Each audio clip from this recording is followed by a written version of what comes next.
Wise news, খবরের সত্যাসত্য 24 ঘন্টা। হু করে বাড়ছে চিকেনের দাম, মাটন কিনতেও পকেট ফাঁকা আমজনতার। দেখুন কত রেটে বিকোচ্ছে মাংস। চিকেনের দাম শুনে মাথায় হাত পড়ে গিয়েছে নিম্ন মধ্যবিত্তের।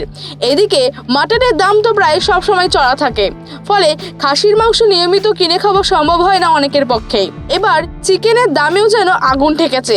কোথাও 270 টাকা প্রতি কেজি, কোথাও 280 টাকা। কলকাতা ও পার্শ্ববর্তী এলাকায় চিকেনের দাম সর্বকালের রেকর্ড ছুঁয়ে ফেলেছে। হু করে চিকেন মাটনের মূল্যবৃদ্ধির ফল শুধুমাত্র যে বাড়ির রান্নাঘরে পড়েছে তা কিন্তু নয়, ছোটোখাটো হোটেল রেস্তোরাঁতেও কিন্তু দাম বেড়েছে মাংসের থালির। মুরগির মাংসের পাশাপাশি খাসির মাংস কিনতে গিয়েও পকেটে টান পড়ছে আমজনতার। কলকাতা শহরতলি বাজারে প্রতি কেজি মাটন বিকোচ্ছে 700 থেকে 800 টাকায়।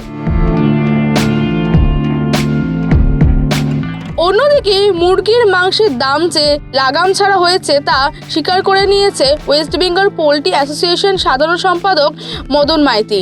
তিনি জানান, পোলট্রি খাবারের দাম বৃদ্ধির জেরেই বাংলায় মুরগির মাংসের দাম বৃদ্ধি হয়েছে।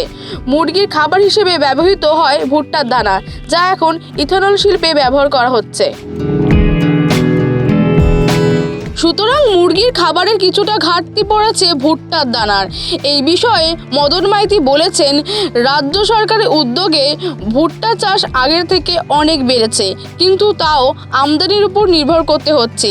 এই আবহে ইথানলের জন্য ভুট্টার ব্যবহার হওয়ার চাহিদা ব্যাপক বাড়ছে। সব রাজ্যগুলি যদি একসঙ্গে ভুট্টা উৎপাদনে বৃদ্ধি করে তাহলে সংকট মিটতে পারে, অন্যথা নির্ভর করতে হবে আমদানির ওপরে।